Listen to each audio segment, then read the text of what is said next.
Hey everybody, this is Jansen. How's everybody doing today? We have our first video today, which will be our Wednesday, February 13th, because tomorrow's Valentine's Day. This is motivation. Basically finding out how everybody's doing today, seeing if you're motivated, seeing if you're dedicated, seeing if you're getting done what you need to do today. I'm doing like 3 other things. Then we'll do, after this one, we're going to do our books. Team stuff will come later. Some stuff I posted today was for my team, but if anybody else wanted to look at it, you're more than welcome to. I have a lot of people ask me how come I don't put more out there for the general public as far as what we do with the teams so that they can use it on their jobs and everything else. So what I am actually doing is I'm actually putting stuff out there so you can take the stuff that I learned. Now, in case you're wanting to know about books and everything, we have been reading every day 11 good pages of a book and stuff like that, which we're going to do next. Now, that's going to go into the motivation on why you need to be reading every day. Why on earth, when you get up in the morning, you've got to basically understand that it's a blessing you're alive today and you need to get up, get going, and get out and just basically do the little things in life. This is what I tell everybody. It doesn't matter how many people do big things for somebody. It's the small things constantly added up with consistency that creates success. If you go out and you just run one race, and you might tell everybody, hey, I came in third place or I came in first on this one race, but you never run another race, okay? But every week there's a race, then what good is that? It means nothing, okay? If you go out and you go purchase a car for your wife or for your boyfriend or girlfriend or whatever else, and you've never done anything else like got them flowers, wrote little love notes or something like that, they kind of look at it like, oh, thanks. Oh, yeah, I got a car. Thank you very much. But that's the only thing you're going to be remembered for. If you go out there in life doing things with your kids, and I keep remembering, since my mom died when I was 11, one of the things that I always saw was people that brought their lunch to school, their moms would write little notes on the napkins or whatnot, and I always thought that was really neat. But those are things that the kids remember throughout life. Hey, mom used to write little notes on a napkin. She cared enough to do the different things in life that mattered. And these things are motivating. When you call somebody up out of the blue and tell them, hey, I was just thinking about you. I just want you to know you matter. People see me do this stuff on Facebook and they think it's something I'm not. When it's because I get somebody in my mind and I'm thinking about everybody all the time. It's a game exercise I do with myself to always make sure that I'm letting my friends and family members know that they matter. People that I don't know, and some people don't always understand my lingo because I have different inside jokes with different people, and that's how they know it's me. And it's not for everybody else. Even though people are like, oh my God, I can't believe you said that. Like one of my good friends, Jesus Delgado. Okay, I'm just going to give him as an example because I'm sure he'll look at this later like, oh my God, you said my name. No, actually, he don't care. Here's a guy who we were both stationed in the Marine Corps, but we were at different times of our lives. I didn't serve with Jesus. Now, I did serve with my buddy Chief Tim Redding. I served with Jay Rodriguez, Tony Galvin. I can go on and on with all the guys I actually served with who are friends of mine. But somebody like Jesus, I didn't serve, but he is in my hometown. He's in the Marine Corps League with me. We do a lot of stuff together. And now why is that motivating to me is because it doesn't matter who we were. It's like military just has a tendency, but we all have inside jokes. And we're not PC at any means. We are not politically correct. We have no filters. And I think that's what people got away from. And the reason why people are so scared to get out these days is because they're afraid that people are going to judge them based on what they say, think, do, or feel. Here's the problem. When you get out there and you want to be motivated today, quit worrying about what people say, think, or do. Go where you're celebrated, not tolerated. Know that every day that you matter in life, and it doesn't matter what you're doing. You're going to always make somebody mad. I put up inspirational videos, and I also do things like daddy-daughter talk time and everything else. And I'll get somebody saying the stupidest things, and I just ignore them. Why? Because they don't matter. They have no impact on my life. I was at an event and a lady came up and instead of using tact trying to say, hey, but we were working on a project before we went up on stage and everything. And we were in the back. Nobody came bother us. And she came up and just had the smartest attitude. And I'm just like, and my friend's like, oh my God, can you believe she? I'm like, don't worry about it. Ignore it. The reason why is because this person is not going to be here a week from now. They're not going to be here a month from now. When I go to all my conventions and stuff like that, it's about, keep coming back. It's about consistency. It's about believing in what you do. And you always get certain people that they don't like energy. They don't like the motivation. Well, I'm not there for them. I'm not there to appease to them and oh, be nice. I'm there because of people that want to be there. I'm there because I'm excited. Okay, this is not a place where I'm going to try to sell memberships, where I'm trying to recruit anybody. I'm going there because it's my time to relax. It's my time to listen, to get information. It's kind of like when we go to school. People are going to school because they think they have to. But if you go to school because you want to, it's a whole different thing. It's a difference between grandma giving you $20 and you going out and earning $20. School and education is the exact same thing. If I force you to read, say, Think and Grow Rich by Napoleon Hill, okay, and you feel you have to, you're not going to sink anything in because you're reading it, you're going through those. But if all of a sudden you say you read a book like If You Are Me, Then Who Am I, and you really want to read it, you will read the entire book in one sitting almost because you want to do it. That's the same with motivation. You have to find something that motivates you. Now, you're thinking I'm going all over the place right now. I'm not. This is actually a structured technique. How do you get motivated? Find the things you love to do. Find what you love the most. Whether it's your kids, getting them up in the morning, whether it's your faith, your belief, whether or not you love your job or not, you have to find the things at work that you love and just take it and just beat it and beat it and beat it and keep going with it until everybody sees, wow, they're really good at that particular job. We're not always going to love everything that goes on, and that's the point. Motivation is basically getting your blood pressure up, getting your heart rate up, going off of what you believe in, doing what you believe in, and exercising that particular set of skills. Every one of you matters. And today, like I said, motivation may be more of a talk today than normal, but I want you to know this. Everybody always sees that I'm always either wearing a Marine Corps shirt or a Legal Shield shirt. You know why I do that? Because they're the two companies I love with my entire heart. If I had a shirt that had a picture of my daughter on it, I'd probably be wearing it. Why? Because I love my daughter. I love my family. I love the things that I do, and I believe in each and everything. So it's a big part of everything we do is belief, okay? I had somebody saying, your mentor ceases to become your mentor when they no longer have to tell you or coach you, and now you become the coach. That's true. In the Marine Corps, you start out as a private thinking you know everything, and you don't know diddly squat. Okay, but you're motivated. You're like, I'm a Marine. And all of a sudden you become that PFC, and I'm like, I'm a Marine. Yeah, I love being a Marine Corps. Oh my God. Then all of a sudden you become a Lance Corporal. He's a Marine. Because we get worn out. We call it terminal Lance Corporal because Lance Corporals feel like they're in that position for so long. They're not. They're just like everybody else, but it's that one position that they cannot get motivated in. And it's really, really funny because we go on all these runs, boots and utes. We fire as many weapons. To give you an idea, I'll tell you a little secret that every branch knows. Eventually, you're looking for a hole to put your ammunition in so you don't have to clean your rifle. Okay? So in other words, everything we do in life, you're not always going to be motivated. I get that. But if all of a sudden there's a beer involved, everything, oh, I can get motivated for a beer. Or if there's a woman involved, I can get motivated for a woman. It's not about being a Marine anymore. It's about the little things. But then all of a sudden you become the first NCO and you become a corporal. And it starts all over again, that motivation. You're like, wait a minute, now you have a different eyesight for the military. Now this is like everyday life, okay? And I'm going to get to that in just a second. I just want you to bear with me. Just give me a chance, okay? Give me a chance. Bear with me. Hold the thought process. So now all of a sudden you're a non-commissioned officer. You get to wear the blood stripe. I know you don't understand that, but military will. And now all of a sudden, you're an E4, and for the first time, you get a little more pay, you're doing a little good, but you earn that position. Then you made it through being that terminal Lance Corporal, now you earn that position. Now you become a sergeant, an E5, and you're proud. You carry yourself high. Now you have jobs and responsibilities, but the people that were teaching you before are gone. Okay? But the problem is, there was always somebody ahead of you. There's always going to be somebody superior. There's always going to be somebody senior to you. But one day, they're going to be gone. It's the old Nanny McPhee. When you don't want me, but need me, I'm going to be there. The Nene Fee. When you no longer need me, but want me, I'm going to be gone. That's how it is in the military. That's how it is in the Marine Corps. And that's how it is in jobs. That's how it is in network marketing. That's how it is everywhere else.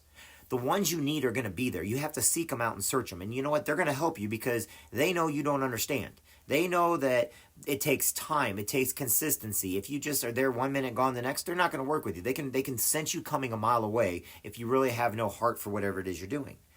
But if you seek them out, eventually you're there. And every time you go to these conventions and every time you go to a meeting and a membership or whatever else, you're looking next to them. Now Rich and Brian are two of the greatest people in the world I know. Brian Carruthers and Rich Ellerman. They're my mentors. I tell you who my mentors is, but my biggest mentor is my father. Okay, my dad. And another, like I said, I watch the people who my daughter feels as mentors. I know if she don't call them mentors, she calls them family and teachers and stuff like that. But I thinking back, when I got into wrestling, the biggest reason why I got into wrestling was by one of my history teachers, Mr. Frigo. How does that have to do anything? It all connects, don't worry. Mr. Frigo encouraged me to join the wrestling team. And I did. And I had a lot of anxiety. I had a lot of aggression. And I needed to get out there. But he was a mentor to me. Now, what happened 3 years later? I have no clue where he's at anymore. But do I still think of his guidance and education? Yes, I do. And all the teachers, one of my first grade teacher was Mrs. Doris Ann Dolan, probably one of the greatest first grade teachers ever. Okay? But they're no longer around. Why? Because we no longer need them. We went to the second and third grade, okay? I can tell you every single teacher I've ever had because they had some kind of inspiration on me, whether I liked them or not. I did have one teacher that she did an outstanding job, but her and I just did not see eye to eye. And we're talking about 20, 30 years later, I'm at an event that I had, and she was the one that was serving. Just because she volunteered to do something, not because of anything else. They're a farm family and everything else, but she was my teacher. Her and I did not see eye to eye. And to the day, I always had this one story and everything else. And she was the one that served me, and I'm like, oh, crud. But you know what's funny is, even with that one story, I still remembered everything she taught me. I can tell you all my gym teachers. Now, getting back to what I was saying.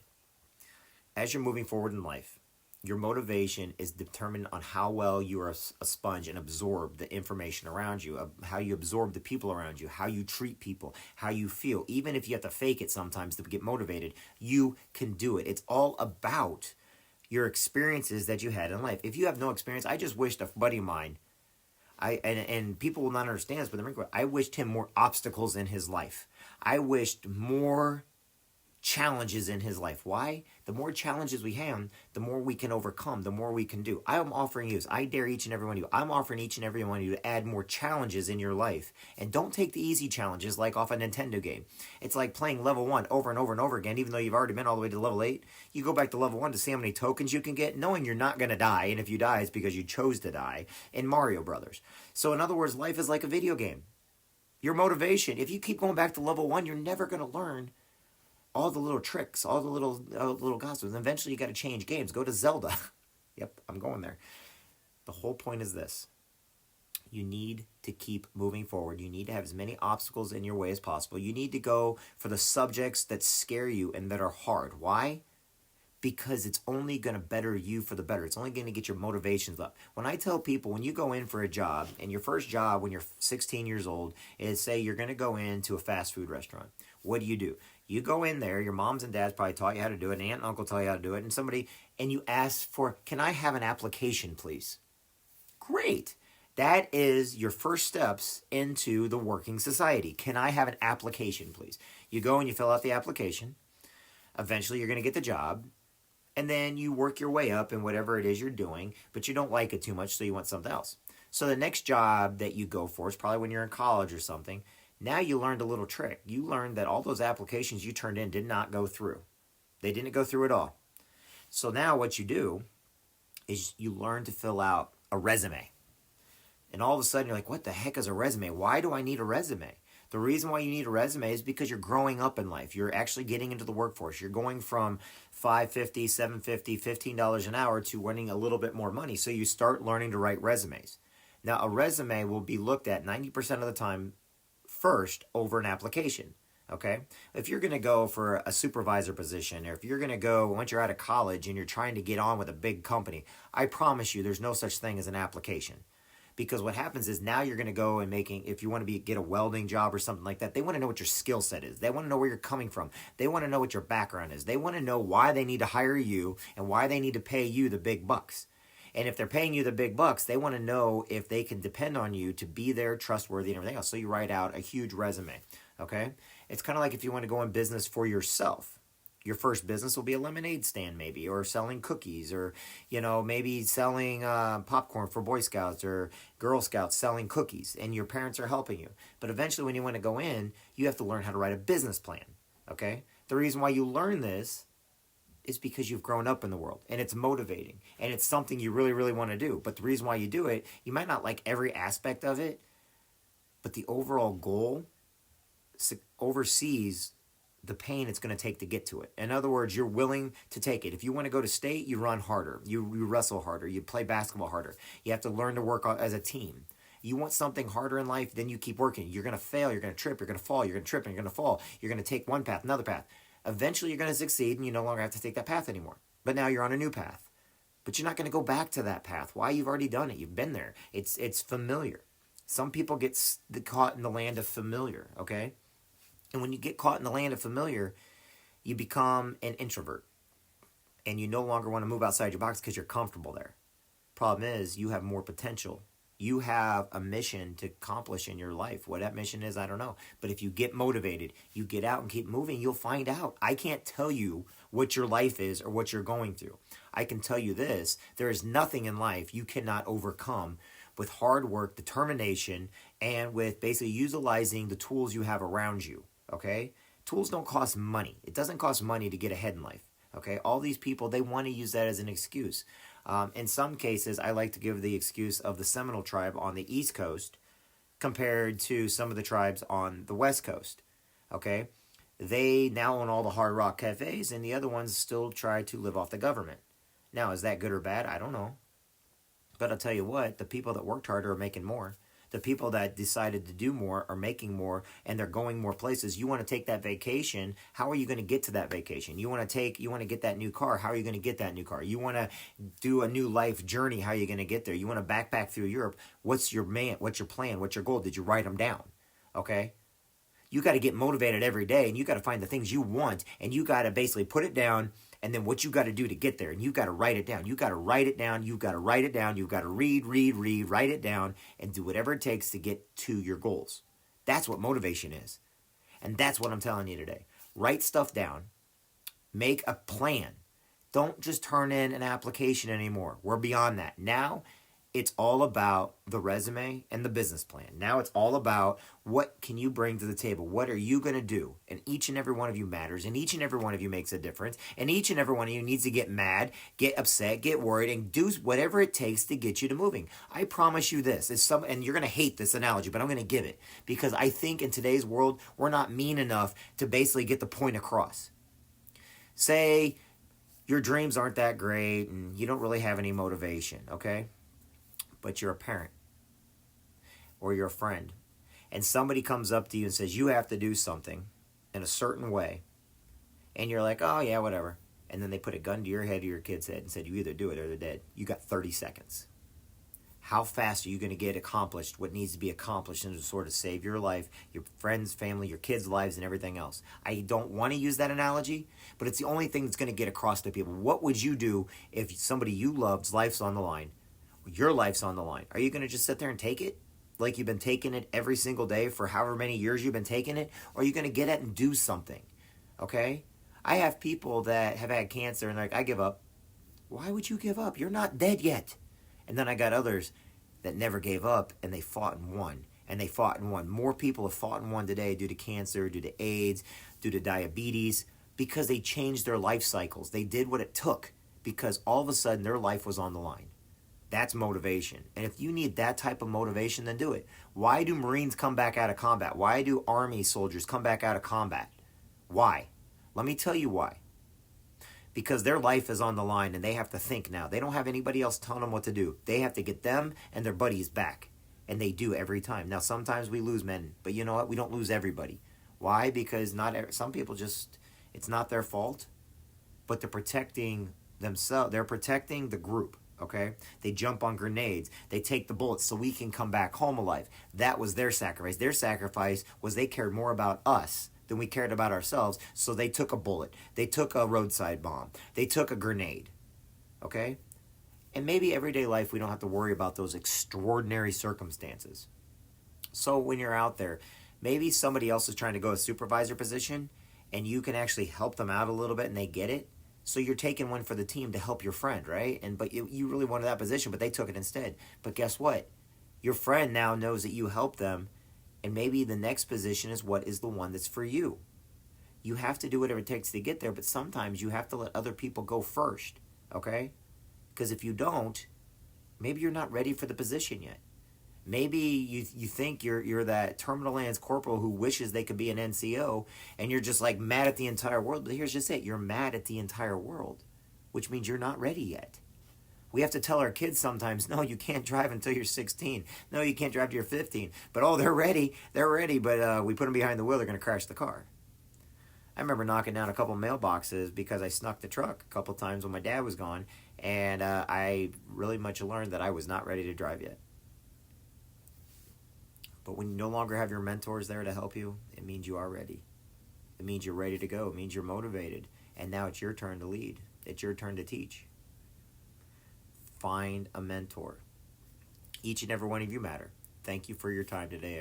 I appreciate each and every one of you. Each and every one of you deserve a medal because you're doing whatever it takes to get ahead in life. You're doing whatever it takes to put food on the table. You're doing whatever it takes. And you're trying to learn whatever it takes. Now, when I shut this video off, I'm going to turn it back on and we're going to go back to our books. We're going to read another page of a good one. I read a couple pages, but it depends on what you want to listen to. My name is Jeffrey Jansen. Each and every one of you matters. You may think I'm spontaneous and going all over the place, but believe it or not, it all connects. It all leads to one thing. Get motivated. Get what you want in life by helping enough other people get what they want in life. Zig Ziglar said that. Help enough people get what they want in life, and you'll get what you want in life. Start from the bottom. That's what we all do. We have to grow. If we're not ready yet, we can't move on. And if we try to move on, we're going to fail so bad, we're going to be right back where we were, and it's going to take even longer. Every day you need to push to get to that next level. Every day, whatever it takes, whatever you want, you can get if you just learn how to get it. My name is Jeffrey Jansen. Each and every one of you matters. I'll talk to everybody later. Have a good one. Bye, everybody.